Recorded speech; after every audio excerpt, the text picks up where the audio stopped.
नमस्कार. महाराष्ट्र लोकसेवा आयोगाच्या म्हणजेच MPSCच्या परीक्षा पद्धतीमध्ये एक खूप मोठं म्हणा एक प्रकारचं परिवर्तनच घडतंय. उमेदवारांचा वेळ, पैसा आणि कष्ट वाचवण्यासाठी महाराष्ट्र शासनानं काही अत्यंत महत्त्वाचे आणि आधुनिक बदल मंजूर केले आहेत. हो, अगदी बरोबर ऐकलंय. विचार करा, अनेक पदांसाठी एकच संयुक्त परीक्षा आणि काही पदांसाठी तर मुलाखतच नाही. हे या बदलांमधले काही सगळ्यात मोठे आणि महत्त्वाचे निर्णय आहेत आणि यामुळे भरती प्रक्रियेचं चित्रच पालटणार आहे. महाराष्ट्र मंत्रिमंडळाने 1-2 नाही तर तब्बल 13 महत्त्वपूर्ण बदलांना मंजुरी दिली आहे. हे बदल म्हणजे काही वरवरच्या सुधारणा नाहीत, तर संपूर्ण परीक्षा पद्धतीला मुळापासून बदलण्याचा हा एक खूप मोठा प्रयत्न आहे. चला तर मग हे बदल नेमके काय आहेत आणि त्याचा उमेदवारांच्या तयारीवर कसा परिणाम होणार आहे ते सविस्तरपणे समजून घेऊया. आपण या सगळ्या बदलांना 4 सोप्या विभागांमध्ये विभागून पाहूया. चला तर मग सुरू करूया पहिल्या विभागापासून. यात आपण ते बदल पाहणार आहोत जे खास उमेदवारांवरचा भार कमी करण्यासाठी बनवले आहेत, ज्यामुळे त्यांचा वेळ, पैसा आणि मानसिक ताण वाचणार आहे. यातला सगळ्यात मोठा बदल म्हणजे नवीन संयुक्त सेवा परीक्षा. बघा, पूर्वी कसं व्हायचं, लिपिक, कर सहाय्यक अशा जवळपास सारख्याच पदांसाठी वेगवेगळ्या परीक्षा द्याव्या लागायच्या. आता हे सगळं बंद. याऐवजी एकाच सामायिक परीक्षेद्वारे अनेक पदांसाठी पात्र होता येणार आहे. याचा सरळ फायदा म्हणजे उमेदवारांचा प्रवास खूप सोपा होतो. म्हणजे एकाच अभ्यासक्रमावर लक्ष केंद्रित करायचं, एकच परीक्षा द्यायची आणि अनेक पदांसाठी संधी मिळवायची. यामुळे अभ्यासाचा ताण कमी होईलच, पण वेगवेगळ्या परीक्षांची फी सुद्धा वाचेल. आणि हा फरक बघा, परीक्षांच्या एकूण संख्येत किती मोठी घट झाली आहे. जिथे पूर्वी वर्षाला 30पेक्षा जास्त वेगवेगळ्या परीक्षा व्हायच्या, तिथे आता फक्त 10 ते 12 मुख्य सामायिक परीक्षा होतील. यामुळे आयोगाचाही वेळ वाचणार आहे आणि साहजिकच निकालही लवकर लागतील. समान पदांसाठी समान निकष. याचा अर्थ असा की संपूर्ण प्रक्रियेत एकसारखेपणा येईल. उदाहरणार्थ, जलसंपदा विभागातला लिपिक असो किंवा महसूल विभागातला, या दोन्ही पदांसाठी आता नियम, पात्रता आणि अभ्यासक्रम सारखाच असणार. त्यामुळे उमेदवारांचा गोंधळ टळेल. बरं, आता पुढच्या भागाकडे वळूया. MPSC 21व्या शतकासोबत चालण्यासाठी तंत्रज्ञान आणि नवीन नियमांना कसं आपलंसं करतंय ते पाहूया. आता ही एक खूपच इंटरेस्टिंग गोष्ट आहे.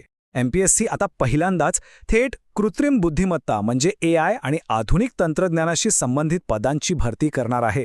म्हणजे डेटा ॲनालिस्ट, सायबर सुरक्षा तज्ज्ञ अशा लोकांना आता थेट सरकारी सेवेत येण्याची संधी मिळणार आहे. कागदपत्रांच्या त्या जाडजूड फाईल्स घेऊन इकडून तिकडे फिरण्याचे दिवस आता संपले असं म्हणायला हरकत नाही. कारण MPSC आता पूर्णपणे डिजिटल कागद पडताळणीकडे वळत आहे. हो, म्हणजे तुमची मार्कशीट, जात प्रमाणपत्र अशी सगळी महत्त्वाची कागदपत्र आता शासनाच्या डिजिलॉकर ॲपद्वारे थेट ऑनलाईन तपासली जातील.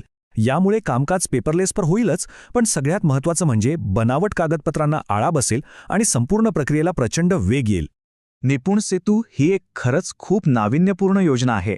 यानुसार ज्या उमेदवारांना MPSCच्या परीक्षेत चांगले गुण मिळाले आहेत पण त्यांची निवड झाली नाही, त्यांना खासगी कंपन्यांमध्ये नोकरी मिळवण्यासाठी सरकार मदत करेल. हा एक प्रकारे प्रतिभेला वाया जाऊ न देणारा सेतूच आहे. अनेक दशकांपासून चालत आलेले जे जुने कालबाह्य सेवा प्रवेश नियम आहेत, ते आता बदलले जात आहेत. वयोमर्यादा, शैक्षणिक पात्रता, शारीरिक चाचणीचे निकष हे सगळं आजच्या काळानुसार बदललं जाईल, जेणेकरून प्रक्रिया अधिक सोयीची आणि तर्कसंगत होईल. चला आता त्या बदलांबद्दल बोलूया, जे खऱ्या अर्थाने एक समान संधी निर्माण करत आहेत आणि उमेदवारांसाठी करिअरचे नवीन मार्ग खुले करत आहेत. काही पदांसाठी नो इंटरव्ह्यू पॉलिसी म्हणजेच मुलाखत रद्द करण्याचा निर्णय घेण्यात आला आहे. विशेषतः गट क किंवा काही सरळ सेवा पदांसाठी आता मुलाखत होणारच नाही. लेखी परीक्षेत मिळालेल्या गुणांवर थेट नोकरी. यामुळे भरती प्रक्रियेत 100% पारदर्शकता येईल आणि वशिलेबाजीला पूर्णपणे चाप बसेल. सरळ सेवा भरतीसाठी अनेक पदांना कामाच्या अनुभवाची एक अट होती. ही जाचक अट आता काही पदांसाठी शिथिल केली जाणार आहे किंवा पूर्णपणे रद्द केली जाणार आहे. याचा अर्थ नुकतेच पदवीधर झालेले हुशार तरुण-तरुणी आता थेट मोठ्या पदांसाठी अर्ज करू शकणार आहेत. आणि आता हे आकडे बघा, उच्चस्तरीय पदांमध्ये किती मोठी वाढ झाली आहे. राजपत्रित गट अ आणि ब मधील संवर्गांची संख्या जी आधी 55च्या आसपास होती, ती आता जवळपास दुप्पट म्हणजे तब्बल 102 पर्यंत वाढवण्यात आली आहे. याचाच अर्थ उमेदवारांसाठी संधींचा महापूर आला आहे. आणि हो, जे कर्मचारी आधीपासून सेवेत आहेत त्यांच्यासाठीही ही एक चांगली बातमी आहे. त्यांना आता बढतीसाठी म्हणजे वरच्या पदावर जाण्यासाठी अधिक प्राधान्य आणि संधी दिली जाणार आहे. यामुळे त्यांचं मनोबल वाढेल आणि प्रशासनाला त्यांच्या अनुभवाचा फायदाही होईल. तर मग ह्या सगळ्या बदलांना एकत्र करून पाहिलं तर नेमकं काय चित्र समोर येतं? या नवीन एमपीएससीचा आराखडा कसा असेल? आपण या सर्व 13 बदलांना 3 मुख्य तत्वांमध्ये मांडू शकतो. पहिलं म्हणजे सुलभता आणि वेग, दुसरं पारदर्शकता आणि निष्पक्षता, आणि तिसरं आधुनिकता आणि संधी. हे 3 स्तंभच नवीन एमपीएससीचा मजबूत पाया आहेत. याचा एकूणच सारांश काय? तर अभ्यासाचा ताण कमी होणार आणि लक्ष केंद्रित करणं सोपं होणार. फक्त आणि फक्त गुणवत्तेला महत्त्व मिळणार, प्रशासन आधुनिक होणार आणि सर्वात महत्त्वाचं म्हणजे सरकारी सेवेत येण्यासाठी अनेक नवीन मार्ग खुले होणार आहेत. थोडक्यात सांगायचं तर ही नवी एमपीएससी प्रणाली अधिक सोपी, अधिक पारदर्शक, अधिक आधुनिक आणि अधिक संधी देणारी आहे, जी नक्कीच सर्वांसाठी फायदेशीर ठरेल. तर असं हे लोकसेवेचं एक नवीन पर्व सुरू होत आहे. आता प्रश्न फक्त इतकाच आहे की या नव्या संधीचं सोनं करण्यासाठी आपण तयार आहोत का?